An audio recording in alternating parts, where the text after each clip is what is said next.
Hello my friends, in today's video we will take a look at Fujifilm X-S20. When it comes to mid-range cameras, repackaging of known components has been Fujifilm's go-to method for many years. It allows them to offer very capable cameras at a reasonable price point, so pretty much everybody approves of this strategy. X-S20 also uses components that we have seen before, but this approach to repackaging is completely new and very interesting. In this video we will take a look at the performance and the feature set of the X-S20, and I will try to help you decide whether you should consider getting one. XS is Fujifilm's pragmatic line of cameras. We can say that it kind of is XH2 Lite, but there are some philosophical differences. The X-S20 is not $999 like the X-S10 was, but the price is still very competitive. The size of the X-S20 got me again. Considering that it uses an APS-C sensor with in-body image stabilization and Fujifilm's big battery, I would say that it is incredibly small. It is less than 12.8 cm wide and it weighs 491 grams including the battery and SD card. This is a real packaging masterpiece. The build quality is actually on par with XH2 or XT5. It uses a magnesium frame and most of the surface is rubberized with a very nice and grippy texture. Unfortunately, the X-S20 is not weather sealed, but that is to be expected at this size. X-S20 is the first Fujifilm camera that combines sensor and processor from two different generations.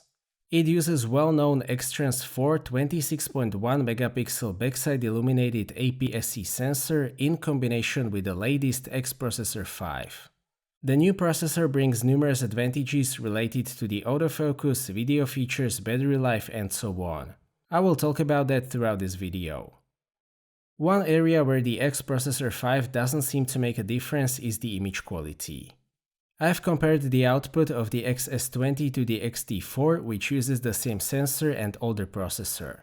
The images look identical in terms of detail, colors, noise, dynamic range, and so on. That is definitely not a bad thing though. X-Trans 4 is still a very up-to-date sensor. The resolution is still sufficient for all-round use. The dynamic range is very impressive even by 2023 standards. If you keep the ISO low, the dynamic range is not that far from full-frame sensors.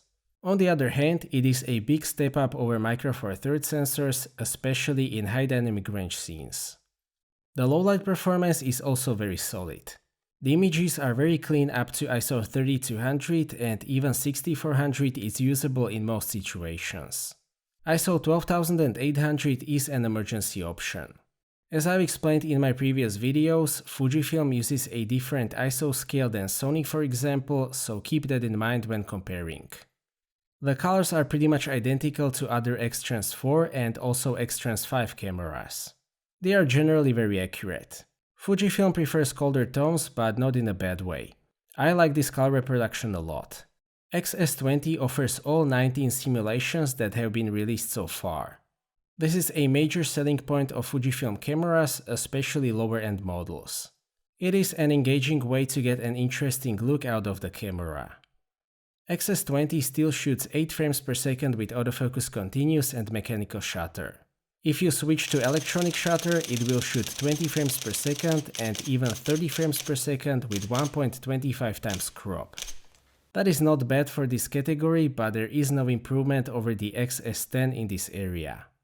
The buffer can take about 90 compressed RAWs, which is very solid in this category. The X-S20 only has one SD card slot, but that is to be expected. One of the areas where the X-Processor 5 should make a difference is the autofocus. And it actually does. In the stills mode it is very similar to the XH2. Single point focusing is very fast, 100% accurate and there is no hunting. It also works great in the low light and with backlit subjects. The tracking has also improved with the latest firmware updates on all X-Processor 5 cameras. The subject detection now uses some kind of AI and it actually works pretty well with people and even with other subjects. The video autofocus has also been significantly improved. First of all, it now works very well in pretty much any reasonable situation. The performance in all of my unreasonable testing scenes has also improved a lot. The biggest weakness of Fujifilm's autofocus has always been focusing from minimal focus distance to infinity. Transitions in some scenes are still not 100% smooth, but I would say that Fujifilm has closed maybe 65% of the gap in comparison with the best systems on the market. For example, the SD card test is still not perfect, but the improvement in comparison to 4th generation cameras is huge.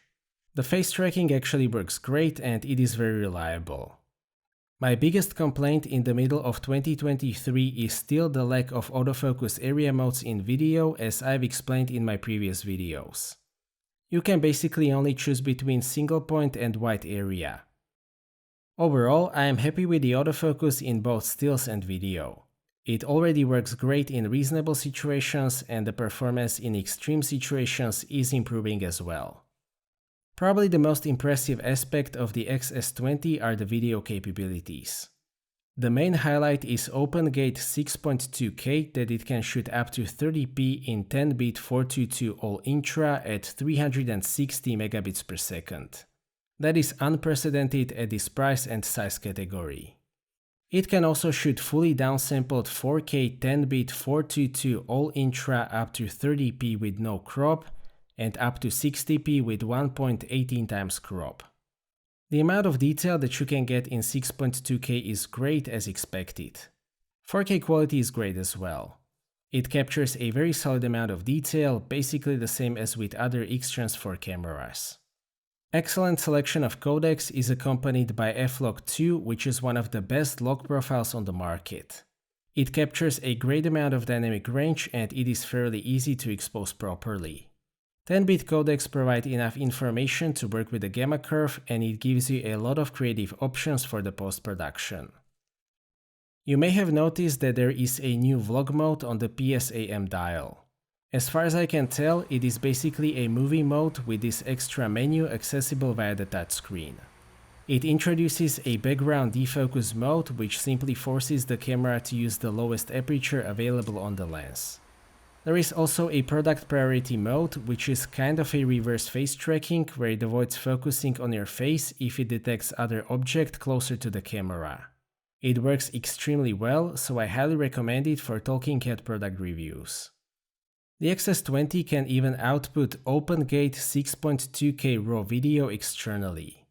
If you have a compatible recorder, you can go deep into serious filmmaking territory with the XS20. Regarding the overheating, I have made some tests with 4K 10-bit 422 at 200 megabits per second. The temperature warning appeared after 30 minutes, but the camera was barely warm. Red warning appeared after 45 minutes. It was slightly warmer, but definitely no drama. When I set the shutdown temperature to high, it just kept going. It actually has a connector for the external cooling system that we know from the XH2, but you will only need that in extreme conditions. Overall, I am very positively surprised how much video power Fujifilm gave to their mid-tier hybrid camera. This can be a very serious tool for filmmaking. Another surprise is the in-body image stabilization, which has the same 7-stop rating as the XH2 and XT5. It seems that it also works just as well as in Fujifilm's larger devices. The highlight of this IBIS system are static shots with longer focal lengths. It can neutralize the shaking very well in those situations. Wide-angle shots, panning and pointing the camera around is also completely fine. If you really have to walk with a camera, this IBIS system is also one of the more capable of making the result of that acceptable. Once again, I have to say that the size to stabilization ratio is incredible. Having this kind of stabilization in a 415 gram camera is pretty amazing. The handling is pretty much the same as with the XS10. The grip is in my opinion very good. Despite the small body size, it is sufficiently deep and very well shaped. As I mentioned, the rubber texture is also very nice. The handling will be completely fine even with large lenses, so thumbs up for the grip. Despite the size, it still has 3 command dials and a joystick, which is great. On the other hand, it has very few buttons. There is no D-pad. Instead of that, you will get a joystick. Personally, I am fine with that. It takes some time to get used to it, but I would say that it is worth it for the space saving. There are still all of the essential buttons for menu, playback, ISO and so on, but there are no free custom buttons. Fortunately, Fujifilm has a great quick menu which largely compensates for that. Q menu is fully customizable and it can be operated using the touchscreen and dials. This is my favorite way to change most of the settings on Fujifilm cameras. You can also use customizable swipe gestures on the touchscreen. A very important thing for me personally is that it is possible to have separate settings for stills and video like on the X-H2. When you turn the dial to movie settings, it will load separate settings. Those will not affect still settings and vice versa. The main menu is still the same. It is well structured, but there is no touch functionality at all. I have to say that I miss this option on the XS20 because it would largely replace the D-pad when navigating the menu. Nevertheless, it is possible to live without it. Just like with the IBIS, I think that the XS20 offers great size-to-handling ratio. I appreciate the quick menu, but the main menu could use touch functionality. A huge upgrade over the XS10 is the display. It uses 1.84 million dot 3-inch panel. This is one of the best displays on the market. The resolution is very good and so is the brightness. This panel is a joy to work with and it is the best display available in this price category. It is a fully rotating display. As a non-vlogger, I still dislike them. Having said that, this camera will be very appealing for vloggers, so I understand this decision. The viewfinder is not that great. It uses a 2.36 million dot panel with 0.62 times magnification. It is a pretty small viewfinder, but it is still fine for composing the shots on sunny days. My personal choice would actually be no EVF and further space saving, but not everybody will agree with me on that. Another huge upgrade over the XS10 is the battery. XS20 uses NPW235 battery that we know from high-end Fujifilm cameras such as the X-H2 for example. Thanks to the low consumption of the XS20, the battery life is rated for 750 shots, which should be the second best rating of all cameras on the market. I was able to get about 2.5 hours of continuous 4K 20p recording, which is a great result. To sum up, I expected the XS20 to be a pretty boring update, but it ended up being one of the most interesting Fujifilm cameras that I've ever tested. First of all, the combination of X-Transform sensor and X-Processor 5 works. It allows the camera to have some very impressive features, and it seems that Fujifilm hasn't artificially limited those features at all. The image quality is the same as with other X-Trans cameras, which means that it is very good even by 2023 standards. The video autofocus is the best that we have seen from Fujifilm so far, but there is still a bit of work to be done. The video specifications are unprecedented in this price category, including OpenGate 6.2K 10-bit 422. In-body image stabilization with 7 EV rating is very effective. The battery life is one of the best on the market. Also worth mentioning is excellent display, user-friendly vlog features, well-thought-out controls, and overheating resistance. Fujifilm offers all of that in an extremely small and well-made body. This kind of size means that there are some limitations such as the lack of weather sealing, only one SD card slot, and small EVF. All of that is in my opinion acceptable in this category. Fujifilm X-S20 offers output and performance that is very tough, if not impossible, to beat at this price point. It is an excellent package that offers excellent value, which means that I can highly recommend it. So that's it for this video, thank you for watching, I hope that you liked this video and that you found it to be useful. Stay tuned for more videos and maybe consider subscribing if you don't want to miss my future content. I appreciate your feedback in form of thumbs up or thumbs down. If you would like to ask anything or share your opinion, please do so in the comment section, and see you next time.